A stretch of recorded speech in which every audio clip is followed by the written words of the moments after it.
I'm sorry, I don't know what happened. So, okay, I'm live now. Some people, they said that they can't comment anything. Uh,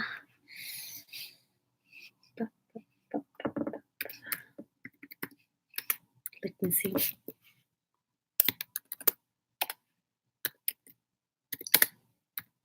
Can you comment?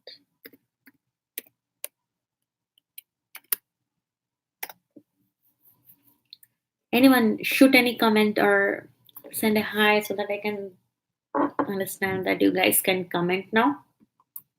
Why can't I hear anything? I don't know. Okay. Oh, sorry, man. Hi. Hi. So finally, I'm saved. I'm getting comments. Okay. So people can comment. Okay. So yes, I was telling about the difference between IELTS and TOEFL. So if you are comfortable in front of a computer for giving all your speaking, listening, writing, everything, like speaking also you're comfortable with computer wise, then go for TOEFL. But if you want a pen and paper mode and you are comfortable speaking in front of any person who is sitting live there, so you can go for IELTS. And also if you have like some university that you really want to apply and that doesn't accept any IELTS score, then also I think you have to go for TOEFL. And it is better, like before you're going for IELTS or TOEFL, check with SOUVIK has come finally. Okay, it was in such a short notice that we could not um, we could not connect. Like both of us are living in different places, so we couldn't connect. So it's like end up like I'm the one who is doing the live. It was supposed to be me and SOUVIK both. Okay, so yes, if you're comfortable with any person who is sitting in front, because some people I know they are not comfortable with speaking with speaking like some people in front of them. So please choose your preferences and do some research before giving your IELTS or TOEFL, if because it may happen that you want some university and unfortunately it is not accepting the IELTS scores. So in that case you have to give the TOEFL. So I don't, if you don't want to give the test again, like both of the tests, so it is better to decide before uh, giving the examination. Do some small research on the list of universities that you want to apply in, and accordingly you can give your IELTS or TOEFL. Both are fine. I give IELTS. Also there is a perk of giving IELTS, that if in future you want to apply like in US and Europe both, IELTS goes for everywhere. Like it is accepted in the entire Europe, so you are safe for that. But if you're like concerned, no, I just want to concentrate on US only, and I'm comfortable with the computer thing, and go for TOEFL. That's a personal choice, preference, like the way you are comfortable, go for that. Okay, let me see the next question. Okay, Kausar. Okay, is it possible to change your supervisor after? Oh yes, this is such a good question. Actually, you know what? The thing here in US is so flexible, because you can change everything here, and you are not even wasting your years. So it is like one of my friend that I know, she was working with a different professor, and after like 2 years she realized that she's not having like the tuning is not good between her and the professor. Like she's not enjoying her work as she used to do or she was expecting to do. So she applied for like a change in supervisor, and she is very good with that. Like she's okay and fine, she did it with like a piece of cake. So you can do it easily, so there is no issue. The only thing that may affect you is in this type of cases you may lose some years, because if you're like changing a supervisor after 1 or 2 years, your research thing will affected, your credits will not be affected. Suppose in your 1 or 2 years you have completed like say 15 credits already in your PhD for 2 years or 1 year, whatever it is. So that 15 credits will be carried forward. So you are just changing a supervisor, your PhD thing, your PhD credit, the course thing is not changing. So if your new professor or new supervisor is like wants a PhD degree of your research of full 5 years, and you have already worked for 1 year and then you are changing, so it will take you like 6 years. But if you're lucky enough, the new professor, new supervisor says, okay, we can complete it within 4 years. So you have already taken 1 year in your with the previous supervisor, and now you are doing for like 4 years. So all total is 5. Just the only disadvantage in this thing, I think, I don't think it's a disadvantage, because as a whole, if you're going for a PhD degree, completion of your PhD research thing successfully is the achievement. Don't go for years. Years are just a number. So I will say it's very easy here and you can do it very comfortably. So don't worry about that. If you're comfortable with losing some few days of your life, starting again a new thing, you're good. But it is not like you are filing a different application again or anything. No, it happens inside the department. You also can change for a new university also. After working here in United States in one university, after 2 years, if you want to go to a different university, the only thing will be affected is your research years, the times, because you have to start a fresh PhD there. But the credits, the credit hours, the courses that you have taken in the first PhD, that is going to get transferred. So I think I have answered your questions, Kausar. If anything is remaining, you can shoot another comment. So it is very flexible. This is the fact that I love here about America, that yeah, the education system is for the students, They think everything possible for the student to make their life more easier. So okay. So until I'm getting a question. And like they don't keep grudges and anything. If you are thinking in that way, that happens. I'm not pointing out anything, but as that happens at certain other places, it doesn't happen here. They don't keep grudges. It is fine. It also may happens like if you are not giving good results or something, the professor also may say you that try looking for different collaborations or something. So it is very common here. So it doesn't affect your career or anything. It doesn't affect at all. You can do it. Nobody keep grudges here for that. Okay, how to write an SOP? Was just asking me how to write an SOP.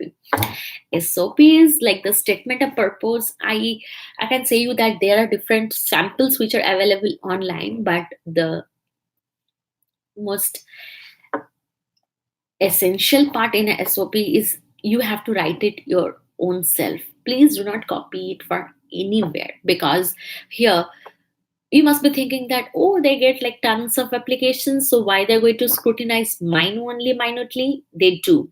Trust me, they do. They have a separate department which scrutinizes your SOP, your cover letters, your resumes differently. They have different softwares that they put your SOP, they put your resume, they put your cover letters into that to check for the plagiarism. So plagiarism here is a big guy. You can't avoid that. Here in every step, man, you have to be careful what you are writing, what you are submitting. You cannot copy. If you are like copying from any abstract or something, you have to give their reference, but that also has to be in your own words. Here everything is by your own. Actually, they believe that you have to do it yourself. I think that should be the logo or motto of America: do it yourself. Yeah. So SOP, I can only tell you how to write it, but whatever you are writing it should be your own journey.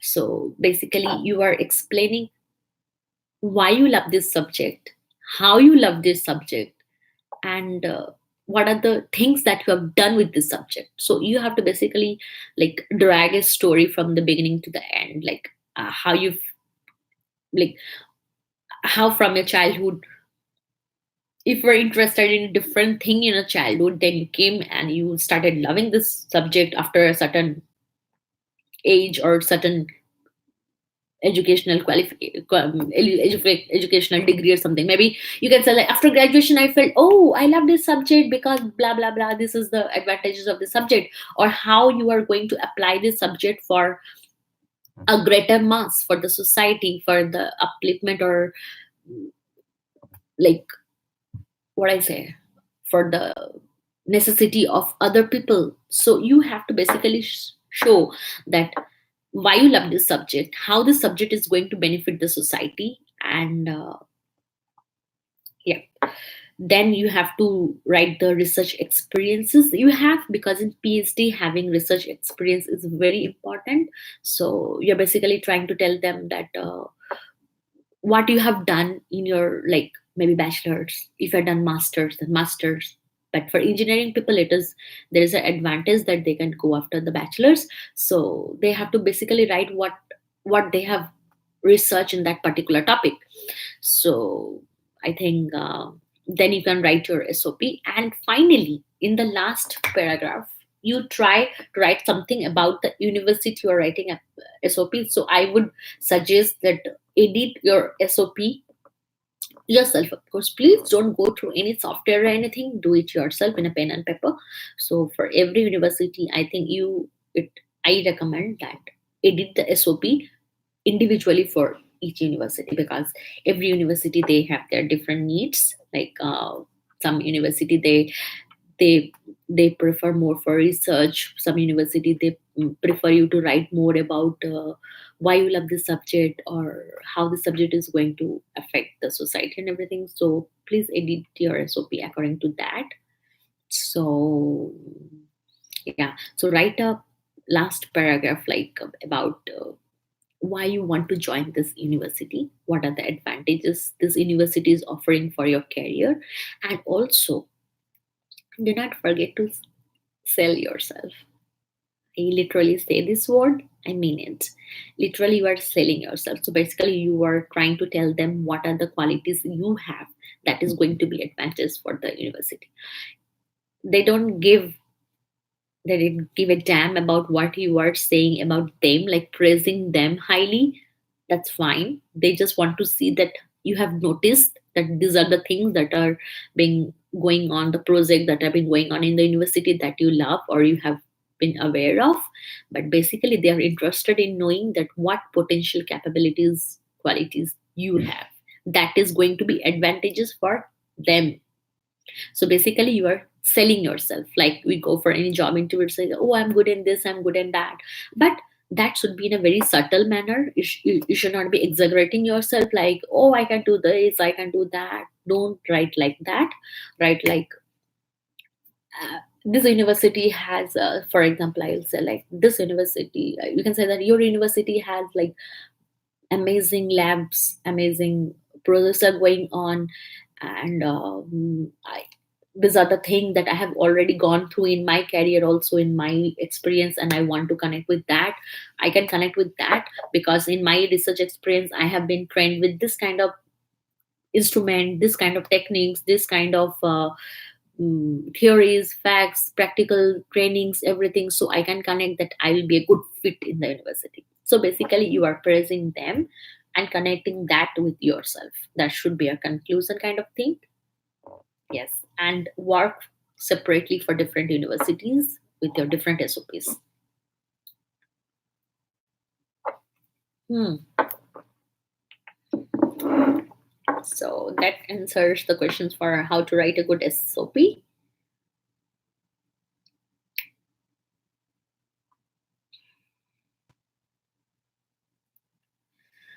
Okay, there's another question from Vasist, how to find a good mentor. Look, there is no good or bad mentor. There is either a right mentor or a wrong mentor. I say it that way. Why I say like that? Because for PhD people, the most important thing is getting a good, uh, the right mentor for you. Because in a particular university, in a particular department, there are like various professors who will be working on the same stream. Maybe you want in a chemical engineering, particular, maybe I'm not aware of much things like particular sale or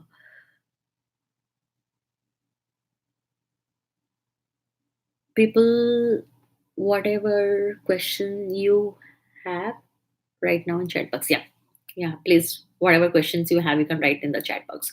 So how to find a good mentor?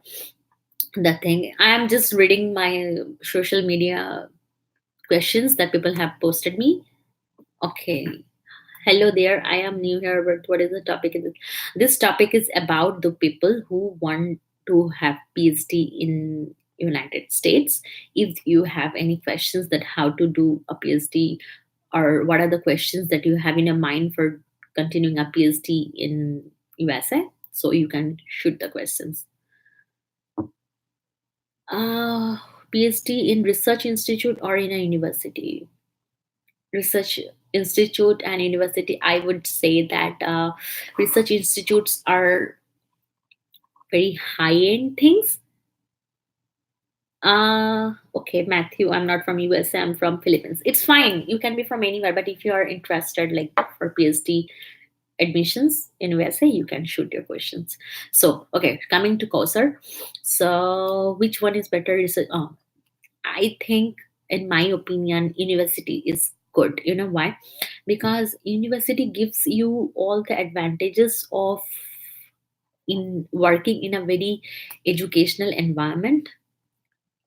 Research institute is also fine. I'm not comparing both of them. I'm just saying the perks of individual things. So when you're doing a PhD in a university, you are open to various kind of exposures. Like in university, they, if you get a right professor, right supervisor, he will make you collaborate to work with different other professors too. Because in universities in USA, they have a policy of the PhD people forming a committee. So that is basically the committee thing is basically like when you are joining for a PhD degree in USA, you'll be forming a committee. So your PhD degree is judged not only by your advisor. There are like couple of people more who will be there in the committee, who are not like who are apart from your professor. So there will be some people from the department. Even they have a policy that there has to be one or two person, minimum one person outside your university. So basically, that thing you don't have to be scared like how I'm going to do that. That thing you can do it easily. It will take some networking. It will take some work. If your professor has like contacts, becomes more easier. So basically, you'll be forming a committee. So your work will be judged by 4 or 5 people. They will be your co-advisors, you know. So basically, they will be suggesting, oh, this you should change this in your research. You should apply this changes in your research. Or this resulted going in a this way, so you can go add on these things, you can delete on this thing. So basically they will be like you're constantly monitoring your things. You can submit their individuals, you can ask them for their suggestions and everything. So basically you're working with like 5 6 advisors, like co-advisors, or like other couple of co-advisors, your advisors. So you will be working in a very scientific, you know, environment here. But in research institutes, you know, they, I won't say there are disadvantages, but I feel like educational institutions like university, they are more advantages open that. And also research institute don't go by their names because they are very high end, they are very out of reach to apply, and they usually don't accept international students easily. Whereas in universities, they, you have a fair chance of getting accepted, because the most important thing is getting accepted and having your area of research, like you're getting your own area of research. That is very important. So I think, in my opinion, go for universities. And while after you come here, gain some experience, because research institutes, you know what, they expect that you know everything. Because a PhD student, he or she he knows everything. You are not someone who has to be taught. But in university, the professors, they are very good. They will train you for a few days or a few months, and then you will be on your own. But that few days training, because we come from a different background in India, where we don't have that vast exposure in research that we get to work here in USA. Trust me, you are exposed to a huge thing. So you need little prep kind of thing before joining the actual fact. So I think come here, work in a university, work under any supervisor, learn the things first for a few months. Then you can make contacts, you can make your networking thing. They will tell you in the university how to do networking thing. I will be maybe adding a video later on how to do the networking thing in PhD. So basically, after doing that networking thing, you can apply to research institute. They will be willing to take you when they see that you have, oh, this guy has already an experience in an US university, so he knows the facts. Because in research institutes, they don't teach you by hand. So remember this thing. If you are confident enough that I can handle it, man, I don't need any teaching kind of thing or training kind of thing, then go for that.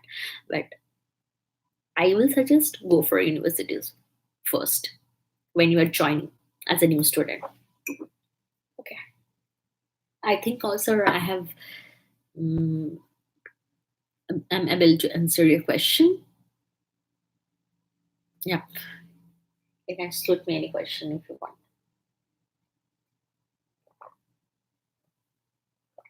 This green tea has become iced tea. It's like so cold here. Okay, now coming to the Vashist question. Sorry, I left that. How to find a mentor? It is basically the thing that I'm saying since that, like mentor, like networking thing. You have to basically search for mentor by mailing them.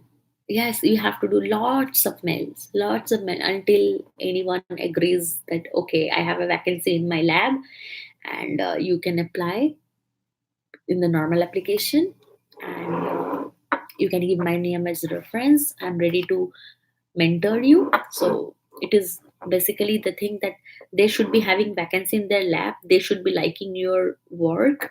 It should match to the area of interest that the professor is also working on. So basically, to find a mentor is like the battle is half won there only if you have a good mentor. So just mail them. Just mail them. Like in the university, just go to the faculty list and mail as much as mentors as you can. Then whenever you get a right mentor, actually that mentor is, if that mentor is working in your area of research, then that mentor is right for you. So this is the way that to get a mentor here.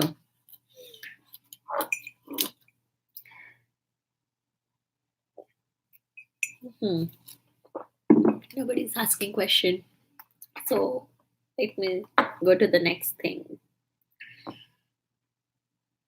Yeah, to find a mentor, it's network. Like you have to do a lots of networking thing.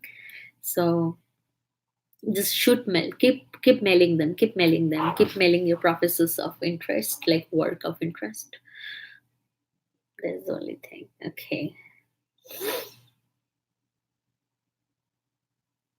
Okay. Now I have Akash Ved. Oh, thank you, Kaushal. If you have any question, you can shoot if you have any questions left. Okay. So now I'm until you guys type on your questions, I'll go for the next question. How to get it? The PhD in USA. How to get it? Akash Ved is asking that. Okay. So oh my god, that's a huge thing, and I think applying to the university, I have made a video previously, maybe in recent weeks, that says like how to apply in US university or the steps to consider before applying to US universities, please go and watch that. There I have given some steps what you need to consider while you are applying for universities. So basically, if I lined up the process, it is basically preparing for the tests, JRE, TOEFL, IELTS, whatever qualifying test they are prepared for the test.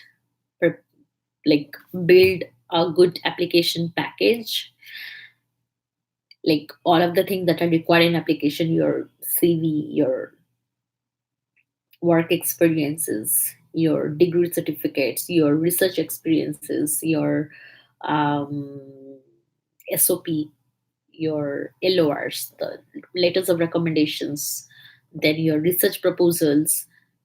Some universities they ask for research proposals, some universities they don't. So I, I always had a research proposal because I have applied to those universities which were having requirement of research proposals. So keep it handy, keep a research proposal with you. And then what are the things that I needed? Transcripts that goes for degree certificates and marks and everything. And yes, after you are building up your like application package, then side by side prepare for your examinations like IELTS, TOEFL, GRE. If you're going for a GRE subject test, prepare for that also. Then next thing is start networking, work with the like start mailing the professors. You need to get a good yes from a professor. And but remember one thing, if you're getting a yes for a professor, don't take it you're getting an admit. There is a some distance between getting yes and getting a admit, but yes, definitely you are one step ahead of that. So you are very closer to getting an admit if you get a yes from a professor. Sometimes in different universities they said don't need to like net ask the professors ahead of applying, just you have to post an application, like you have to register for that without even contacting the professor. If you are admitted, they will either appoint you with a professor or they will go you like appoint you for rolling admissions, sorry, lab rotations, I'm so sorry. So they may appoint you for lab rotations. So that happens in some universities which doesn't require you for networking, but for most of the universities I will suggest that network, because that is the only thing that will give you a concrete yes. Okay, so networking, and then finally waiting for admit. When you get an admit, there are different steps that you have to go after getting an admit. So that is a different area. I'm not going into that.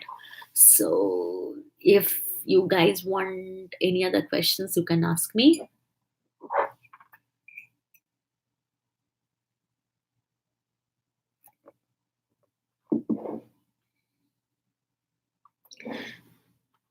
Okay.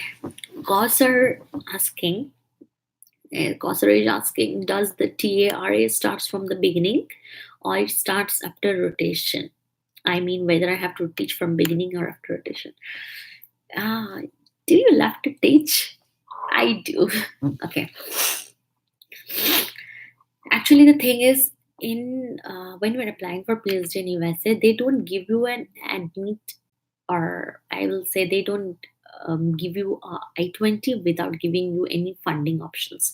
So TA is basically the thing that you are getting from the university, from the department, and or the graduate college. But Mm, but for the what do you say, for the RA thing, that goes from the professor. The professor, if he has good funding, he gives you that. So yes, for TA and RA, they don't give you an I-20 without giving you a TA and RA basically from the beginning. So that happens for PhD, but for master student, like they have to come here, they have to be enrolled here for 1 year. After that they are eligible for getting a TA and RA. But for PhD people, you are eligible to get a TA and RA from the beginning. So if you are getting any PhD offer that says that, oh, we can't offer you any funding or any scholarship at the moment, you can apply it after coming here. I would not recommend joining to that thing, because that will be little hectic thing, because you're not assured of you whether you will get it or not, and whether you'll get a full TA. If the department already has funding, then why it is not giving you at the first end? So don't go for something that you are not sure of. So but in my experience, I will say that from my experience, like most of the universities maximally, they give you TA or RA from the beginning. RA thing, professor will mail you that, hey, I'm giving you a research assistantship. But TA thing, you'll get a notice from an email from the university itself. And do you need to teach from the beginning? Some university, they require the TA people to grade, like you'll be acting as graders. Basically, the TA are the TA for the professor. So you are basically working for the professor. So you are like uh, relieving him from his job a lot. Like you, maybe he will give you some papers to grade the paper for the for particular section he's teaching. He'll give you the paper to grade them, and he will see that how you are giving them marks and how you're grading them. So basically your work and be a grader. Also you have a TA has a work of being a proctor. So proctoring is like examination duty. So basically you'll be giving guards in the exams. You'll be helping the professor in various ways as he wants. But in some university, you actually require to teach from the beginning, as I am doing. I love that. But yes, some university they do require, but they don't give you actually the theory courses. In my university, like the TA people, they are given from the beginning only, from the first week of teaching. They will actually train you for maybe 2 or 3 workshop will be done, where they will train you how to teach the people and what are the rules and regulations and everything. Then you will be the instructor and you will be teaching the lab classes. So basically they don't give you the theory classes. If your university is like having a policy of TA being teaching from the first semester, then you may be giving lab classes. And initially, the lab things are a bit, you may think like they are scary, but trust me, they will give you to teach the undergrad peoples, the peoples who are not from the same major, maybe. Most of the people will not be from the same major, so they won't be having any knowledge about what you are going to teach. So basically you are going to make them learn about the thing that they don't know initially. But yes, so it depends on the university cursor. So some university let you teach, some let you grade, some let you do other stuffs, but mainly either it is grading or teaching the labs. And some may give you like, and some university they may have like grading at the beginning, first or 2 semester, and after that you are going to teach. Some universities also have like, after few years of teaching in the lab, they give you some few topics in the theory classes also. That depends on the professor. If you want that, you are like confident enough, you are like experienced enough to teach in the theory classes, he will give you some theory classes, but that happens later.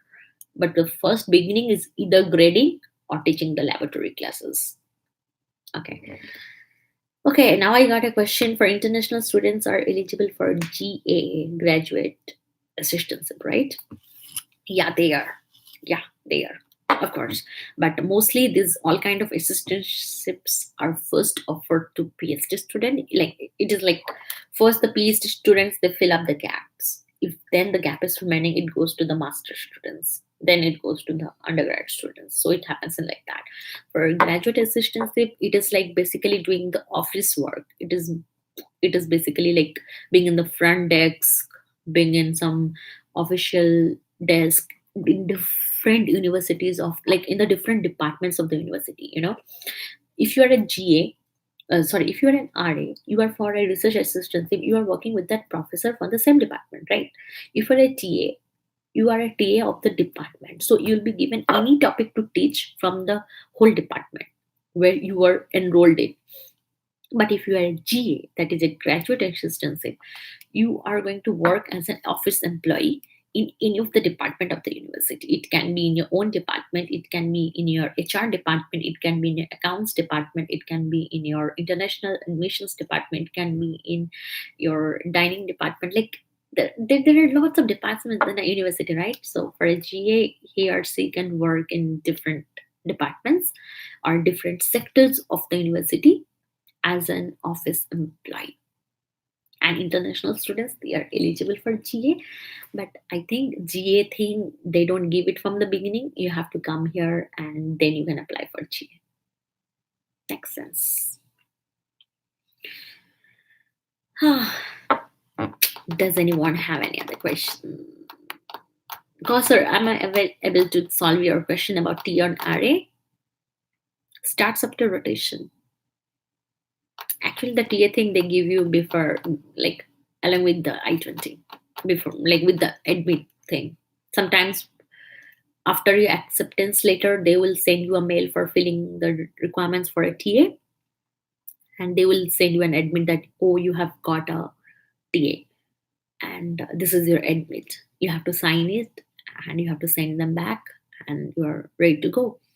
And after rotation, you can get an RA after rotation, because after rotation, if the professor think that, yeah, you are a material that I can invest by funding, then he will give you an RA. But basically, the sometimes the RA is also offered before joining the labs, like along with your admit. It depends on the professor and the university department totally. They both like cooperate with each other and they talk with each other and then decide then what kind of scholarship they're going to offer the student who is going to be enrolled. Maybe a TA or RA, maybe 50% TA, 50% RA. I have friends who have 50% RA and 50% TA. So basically, they are, as an international student, you know that you can work only 20 hours per week. So some people, they are like 10 hours of TA and 10 hours of RA. That also can happen. So, Kausar, I hope I have solved your query. If not, you can ask me anything. Okay, so. Welcome. You are welcome, Kausar. Okay, now I'll go for the next question. Hmm.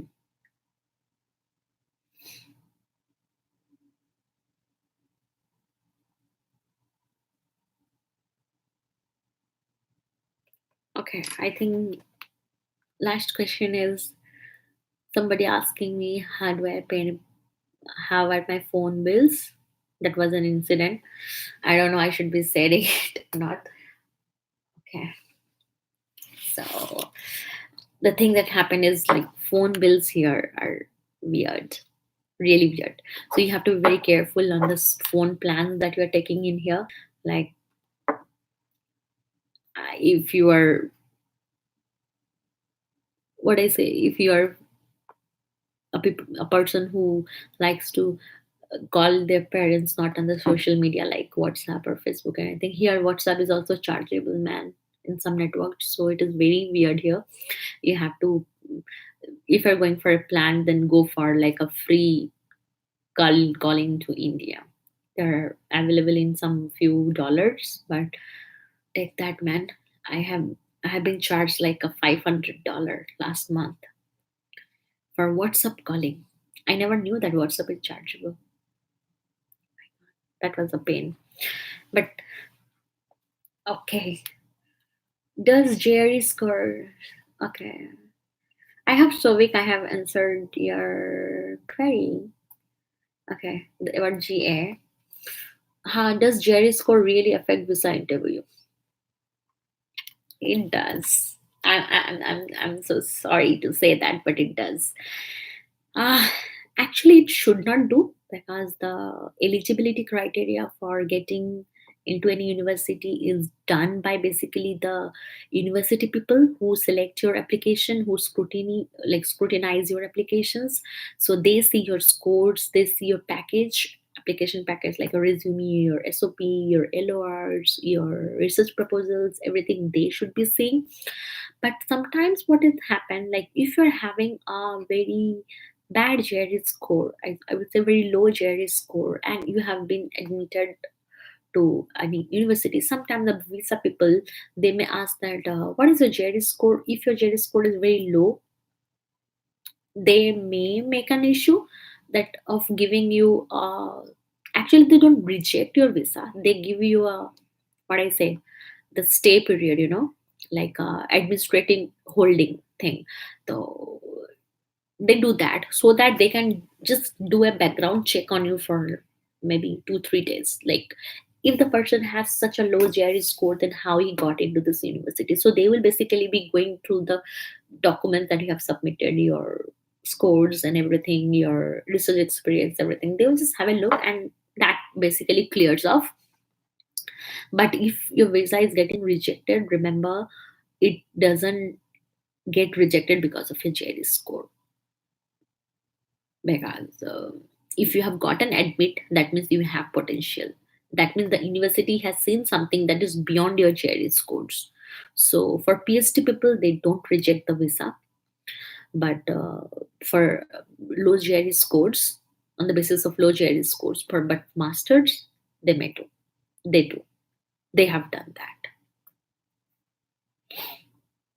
Having a good GRE score, it gives a good impact on the visa interviewer officer. Like this student is a good student, so, and also he is or she is going on a PhD, and also you have some funding, like maybe some assistance, because of course for PhD you are getting an assistance. It is the most common thing.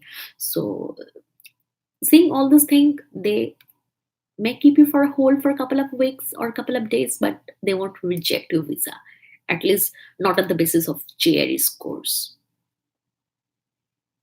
GRE score is optional. Okay, I'm getting our next question. GRE score is optional nowadays in bioscience. If someone got admitted without GRE score, his visa might get rejected. Actually, this is a very, you know, trending class going on between the United States government and the biological science whole association in America. The biological science association, they want to pull out the GRE thing from application thing in biology PhD, and but United States government, it is against it. They want to scrutinize on the basis of GRE. Also in our university, the thing is like there are different talks going on this matter, but the state government is not allowing to take off the GRE completely from biological science department. So if you have no GRE score and you have applied to any university and luckily you have gone through that, also visa interviewer may ask why you didn't give a GRE. It may ask you that question, that why you're not giving that, why you have not given that GRE. Then you can say that for my university requirement, it was not required to give a GRE. And when I contacted the graduate coordinator, they said that we accept the admissions without GRE. So that in that way, the visa will not be rejected. You have to convince the visa officer in few seconds that why you are good enough to get this admit or I-20. That is the thing that you have to do. And also you have to make them believe that yes, you are going there for studies, and then you have your future plans to returning back to your country and implement those things that you have learned in United States in your own country. Then your visa won't be getting rejected. And if the even if the optional thing is there in biological science for GRE, trust me, the people who have good GRE score, they are the one that was selected. Inside story. No, actually, that is a fact. The university that writes in their application portal, admission portals, that we don't, our GRE is optional. Trust me, it means the people who are with GRE will get a higher chance than the people who don't have a GRE. So don't go for it. Please go for a GRE test. Have a GRE score, have a good GRE score, and then apply to the university. Don't fall into their trap of optional GRE thing, because you never know who are the other people who have applied to that university, how much non-GRE people are applying. Trust me. Don't go for that. Have a good GRE score and then apply, because you don't know on what basis you are going to get rejected. Why you want to repent your life thinking that wish I could have given a GRE? Maybe in that case they would have given me an admit. Why you want to be in that dilemma? Don't go for it. Have a GRE score and then apply. Then at least you'll be sure, like, although it was optional, but I have done like my 100% of the package. That makes a more stronger option for getting an admit. Go for that. I hope, Mr. Roy, I have answered to your query. So don't go with the optional traps. They are not optional. They say they are, but they are not. Okay, I'll finish my tea.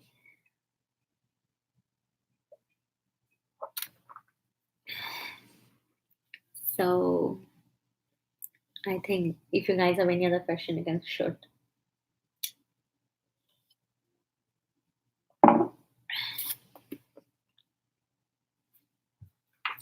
Let me see.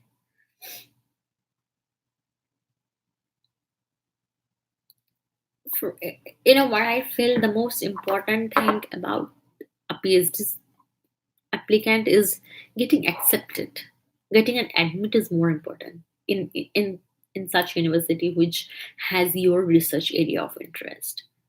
Then other things can be taken care of, because here everything is flexible, is highly flexible. You can change your supervisor, you can change your university, you can change your state, everything once you are here in US on a proper status. So think about it. Piercing is important. Then you can do everything accordingly. Then you can amend it. Then you can change it. So uh, concentrate on how you're going to pierce it here. So if anyone, so there is like we are getting live. We are going live for like 47 minutes. So we'll wait for like 60 minutes. Then if we don't get any questions, then I think we can end the session. So we'll wait for a couple of minutes. If people have anything else to ask, let's see. So we have a very good presentation about that we gave in our last university about what are the steps to do for applying a PhD in United States. I would highly recommend Shobik taking that session, because he is more, you know, partier in that. Okay, Mr. Sinha says hi. Hi. So we have talked a lot today about lots of topics. I'm happy people asking so many queries about PhD in USA. There is very less information available in United, like about the PhD thing in United States. How is the work-life balance for PhD scholar? Oh my god! Oh my god! Don't ask me. For like couple of weeks, initial weeks, like it was very fun. I was enjoying the aura, the environment here. So it is so different from India. I'm liking the weather here, I'm liking the environment here, I'm liking the oxygen here, everything. But gradually, when things starts to fall into places, like you get your TA work, you get your courses being started, you get your research lab being settled. Oh my god. No, Sovik. You will have fun for sure, I know. But Corsair, trust me, after like maybe 2 or 3 weeks, I started to panic. I was literally panicking. How do I do this? How do I do that? How do I do this? Like, they're like, for a PhD scholar, you have a lot in your basket. You don't know how to manage everything at the same time. So it's like, oh my god. I was like, I have my TA class. I have to prepare quizzes for them every day. Like every week, they have quizzes for every class. You have to check their quizzes. You have to prepare for the new quizzes. You have to check their homeworks. You have to prepare slides for teaching them. That goes for a TA thing, right? You have to hold office hours, like where people will be coming to you with their queries. The students will be coming to you with their doubts, with their queries, with their issues. So you have to hold office hours too. That goes one part. Second part, you are having your own course that you need to study. You'll be enrolled in some courses, like you'll be enrolled in your courses where you need to attend the classes that you are going to be like, some classes you are teaching, but this class you are being taught. So, and in that class, that professor, he or she is having his or her own quizzes for you, right? So you will be one who will appear in the quizzes. You'll be the one who will be appearing in the class exercises. In the class, they are like not the classes in India, like you'll be sitting and somebody will be teaching and you'll be listening. Oh yeah, I'm taking notes. Man, no, it doesn't happen that way. They are like in a 1 hour, 15 minutes or 30 minutes class, like I, I literally don't understand when the class started and when it ended. It is like so fast. They will be giving like couple of exercises in the one class only, and you'll be like busy. And the exercises are not your theory questions, man. They're really analytical questions that will test your ability, your creativeness, your intelligence, your knowledge, everything. Apart from that, at the end, if anything is remaining, they will teach how much you know about the subject. So that is the last thing. So this is your part. Then for that course, you have your exams that happens in every week after every class. If the class is like twice a week or thrice a week, then after every class, you expect some quiz, expect some homework, expect some task. Then goes the second part. Then, if you get some time remaining, you get to work in your own research lab. That is the thing for which you are here in PhD. Anyways, my God. So, for fun, after all these three things are done, when you get some time, you can have fun. For like a couple of weeks, I was like, I don't have a life here. I want to go back. Then I used to ask every people like, how do you manage? How do you manage? How do you manage? Then I started figuring out my own thing. But trust me, the things will be falling into pieces after a few weeks when you will be knowing how to manage the things on your own. So it will be easier then. It will be life will be like you will start accepting all this pressure. So you'll be cool with it. You can enjoy, you can have fun. Weekends are fun. You have your Saturday and Sunday, but you also have some TA work, your research paper. You may be reading some literatures. You may be doing your homeworks for your quizzes. But take some time. You know what? I believe after staying here for like a few months, you have to take your own time. Nobody's going to give you a free time. You have to snatch your free time from the life. Yeah. Yeah. So, yes, you can balance your work and life after a few weeks. Of course. No, no, no, no. We have time for fun. I also have time for fun, but the week I go for fun a lot. The whole week following that is so hectic. You have to pay a price, for having fun. But you can have fun. No, jokes apart, you can have fun, but you just need to balance your everything. And one thing one professor said me during orientation, and that has been like on my mind all the time. Here, life is divided into minutes and hours. You have to divide your whole day into minutes and hours. I divide my day into hours. Like in every 60 minute, I divide my life into that. So maybe you have to plan accordingly. I'll show you something. This is a thing. You know what is called? This is called your academic planner, calendar planner. This is something in US you can't live without this. You just can't live without this. You have to plan your whole week ahead in this planner, because there are so many things to be done every day. You will forget, and you will be starting to think like, am I forgetting things? Why I didn't remember? You can't remember, man. It's your brain. It's not a mission to remember everything. So we write it down. Write down everything, what work you have for every day, and for the Saturday Sunday, plan like Friday night I'll be going for party, or I'll be going to shop, or I'll be going to move out or anything, and हो जाएगा कोई नहीं. Okay, so Vic is asking, what about the living expenses of first month? How one would manage the first month without salary? Huh, that doesn't happen like that. What is happening is what about the living expenses of the uh, for PhD people, I will suggest that have at least 2 lakhs, uh, at least minimum 2 3 lakhs before. 2 lakhs is fine, depending on the place actually. Have some few balance in your account while coming here. Transfer the money into dollars in your travel card and bring that, because you'll be needing that to book your housing, for getting a new phone connection, and buying some groceries, buying some household things, little things that you need to buy in the first month.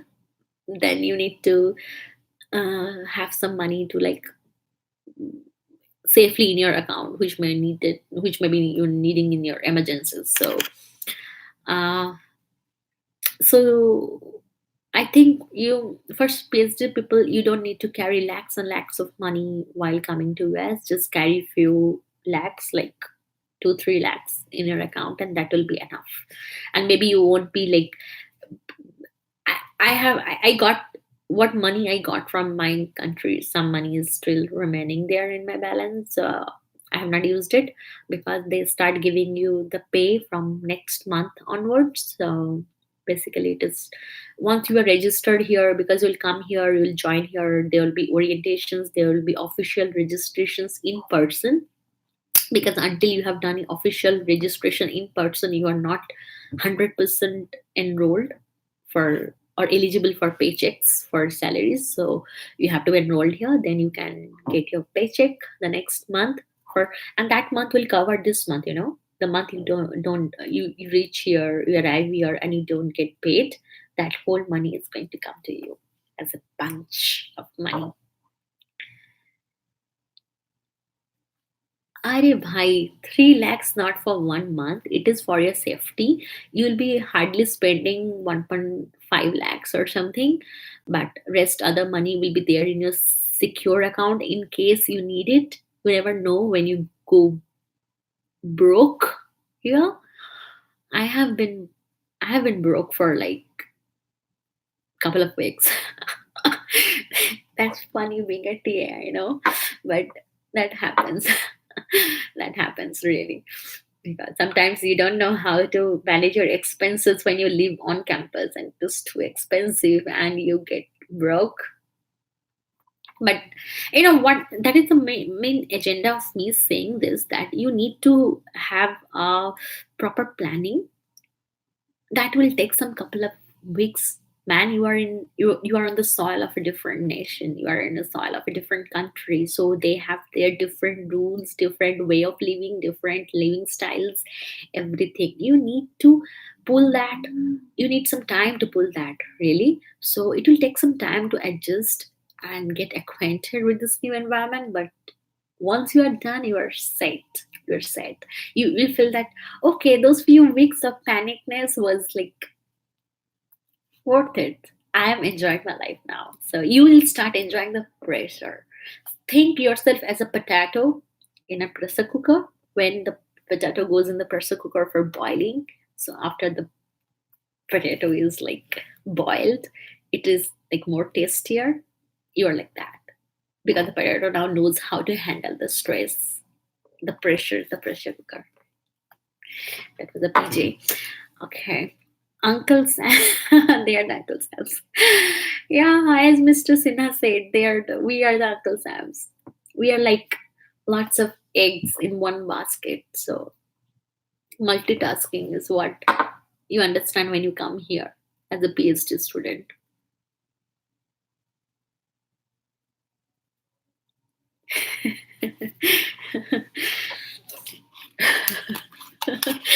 No, no, no. Mr. Rai is saying that we'll get only the peels of potato after boiling. The person who can know. Life is good here. You just need to manage how, you just need to know how to manage things. And that things is not everyone knowing from their birth. You have to learn things here. You will be acquainted here. Don't worry. It will take some time, but you'll be fine. It'll be just fine. So it will take some time, but it will be fine. It will be fine. So, yep. Any other topics, guys?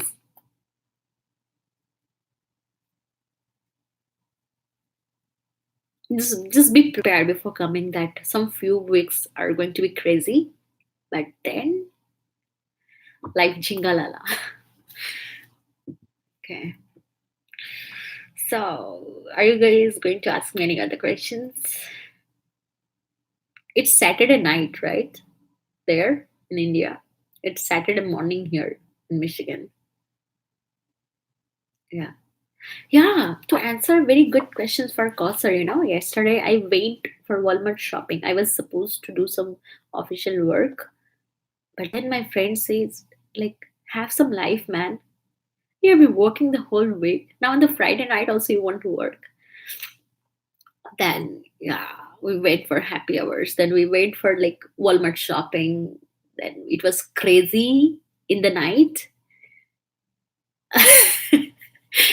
It was crazy in the night, and the night the temperature was 2 degree, and we were out. We were waiting for the bus, and it was like, let's see why we're feeling so cold, man. We saw the temperature on the mobile, and it was like 2 degrees Celsius, and it was like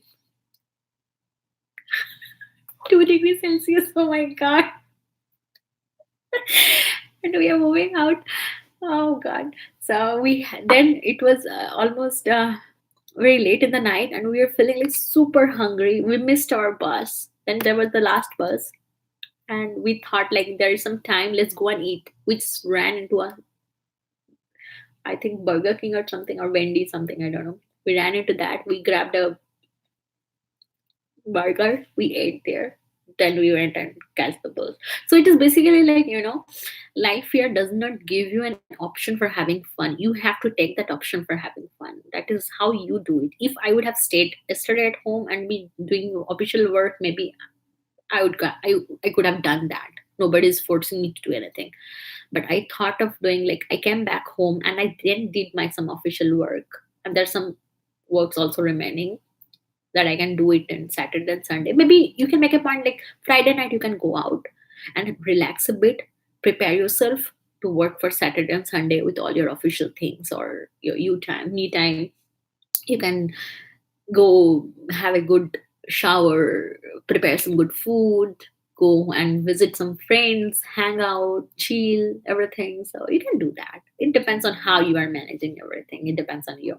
So yeah. Gosh, sir, I'm going to become a potato chip. No, no. For a few weeks, no, you will be tastier.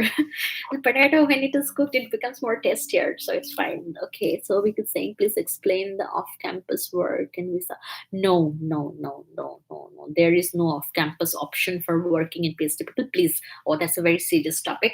I would recommend one thing is because you are an F1 visa. F1 visa is for like student visa, right? It is solely giving you a student status, and with that F1 visa you are allowed to work for like 20 hours a week. Please listen to what I'm saying very carefully. Do not do otherwise. There are very serious conditions involved. If you're going otherwise, please don't do that. Okay, I'll be telling the things that you should do and the things that you should not be doing and why you should not be doing. The first thing is, for F1 visa people, you are allowed on a student status to enter into United States, right? So you are allowed to work here on a student visa for 20 hours a week on campus. When I say on campus, that's in bold. Okay. So you are allowed to do as a TA, as a RA. as a GA. And also there are on-campus jobs, like you can work in the dining, you can work in the offices, you can work in the front desk, everything that are not included in GA, but they are like your jobs. My friends are doing jobs. They are not PhD people, they're like undergrads and masters, they are doing jobs. It's completely fine, you can do that. That is legal, that is under the Immigration Act, the way you are entering in the United States. So you can work like that, that is fine. But that should be, is suppose you are on a TA ship, that is all. If you're getting a TA for like whole 20 hours a week, then you can't do any on campus jobs too. You are done, you are done. But if you're having a TA ship that is for like 10 hours a week, and you are also having, so you are having remaining 10 hours left, because a student, as I said, F1 visa student can work for 20 hours in total a week. So it depends on how much you are getting from your TNR. If anything is left, then you can go for on-campus jobs. But if you're getting a 20-hour thing, then you are not allowed for any on-campus jobs. You can't do. So if you're having some remaining time, you can do on-campus various jobs. That's why my one of my friends is doing half TA and half RA, because he's getting half 10 hours a week for TA and 10 hours a week for RA. So that you can do. But if you are a student visa, do not dare to go and work outside your campus. Don't. And when I say don't, I say it in bold too. Don't. Because you, that's an illegal thing here. Because international students here are not allowed to work outside the university on an F1 visa status. The thing is that if you start working outside on a visa status, outside your campus, when the immigration people, they will come to know today or tomorrow, they will come to know for sure, because the people who will be coming to you at your job place, they can recognize you are an international student. Somebody will surely spell the word and you'll be known.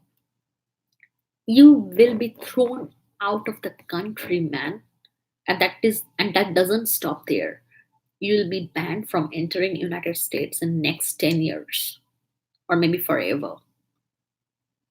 And more to that, it is a shame for your country, because your country's name is at stake, your family's name at stake, your career is at stake, your everything is at stake, man. Don't go for it. Never, never.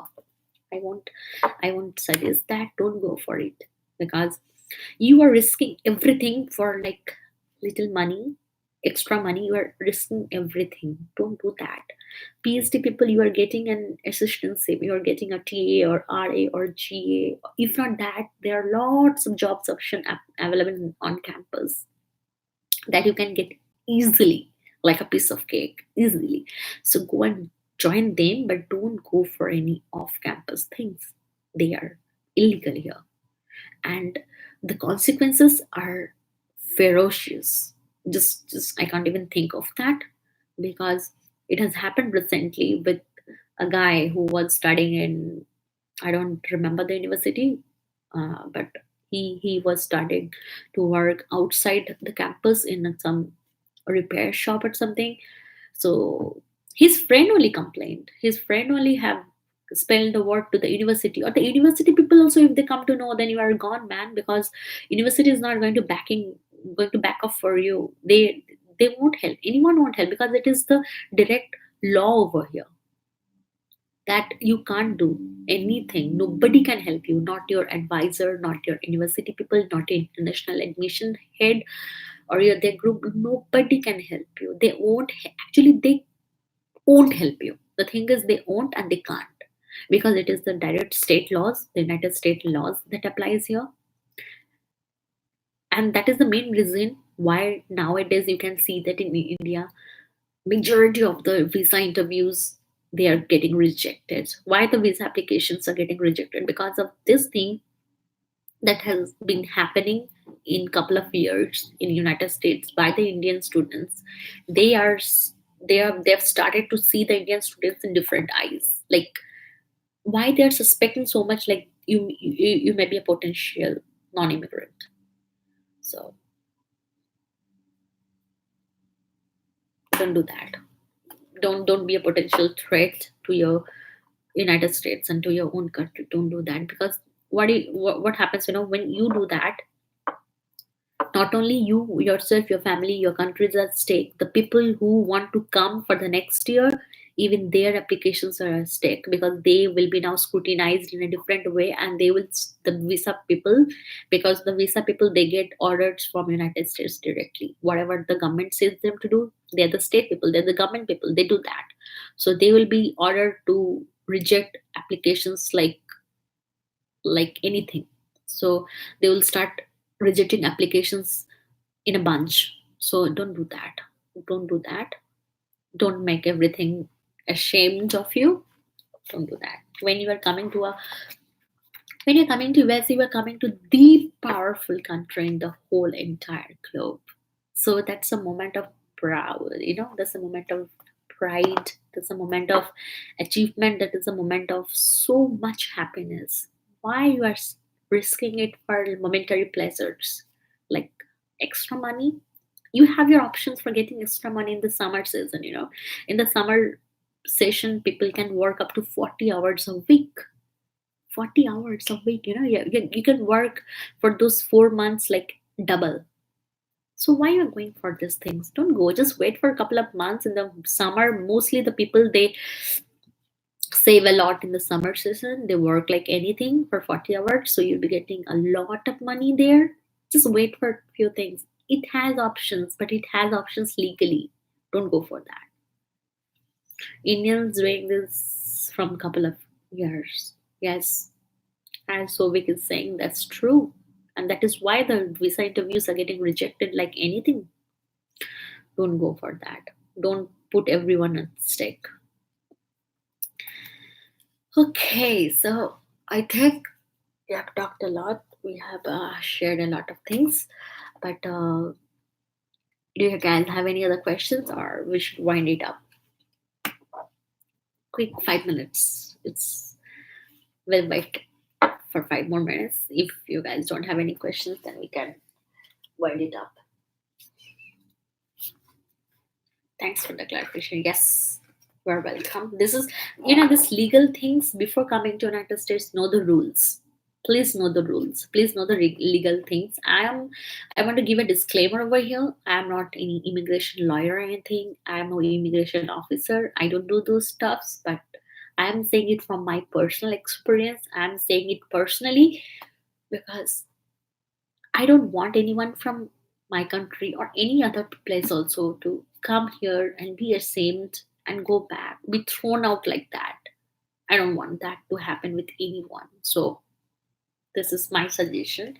There are different immigration lawyers over there. In your country also, you have US officials, your US immigration lawyers and everything. They have different agencies, like you can go to Education USA, you can go to different institutions that do those things.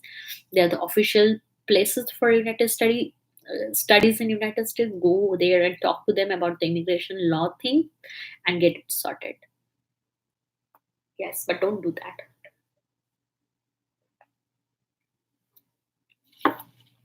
Hydration is very important here in USA. It's so dry over here. I'm sorry, I've been drinking everything for the last time. Okay. So, do you have any other questions, guys? Like, we are going to wind up in 2 minutes. Whatever you're doing over there, please remember you are a Yes. Yes. Yes, Novik. Whatever we are doing here. Exactly. Not only this thing, whatever you are doing here, remember, we international students are always at stake. We are always at stake. We are scrutinized for every step that we take here. You can't drink and drive over here, but people here in United States, like American people, they do. If you're not caught, if you're not being caught by the police, then you are fine. They do, but you, when when an international driver is also driving, the police can stop you at any time to check your license and everything. But they don't do that with every American people. It is not that they're being harassed or something. No, they're just doing their duty. They're just being extra careful that the international student or international people are not crossing their ways. That we also do that in our country. Like when we see any international people doing anything wrong, we feel it as our own duty to correct it. We do that. So it happens like that. So whatever step you are doing, remember your country is at stake. Whatever you're doing, you won't be pointed out like, hey, Mr. XYZ did that. No, Mr. XYZ of India did that, or of this country did that. So your country name comes before your name here. I am here, SHEJAL in the later end. I am here an Indian student at the first hand. So for me, whenever I whenever anyone addresses me like she's an Indian student, that's a moment of pride for me. So remember, just represent your own country. So be careful in what you are doing. Okay, so I think we are done here. Mr. Sinha says it means one should not trespass the thumb rules of USA. Yes, definitely. Whenever you are in any place, do not trespass the rule of that place. They're just saying, when in Rome, behave like a Roman. So behave like a good citizen over here from your own country. So behave the way the country wants, where you are in. So yes, I think we are done. It's 1 hour 15 minutes already.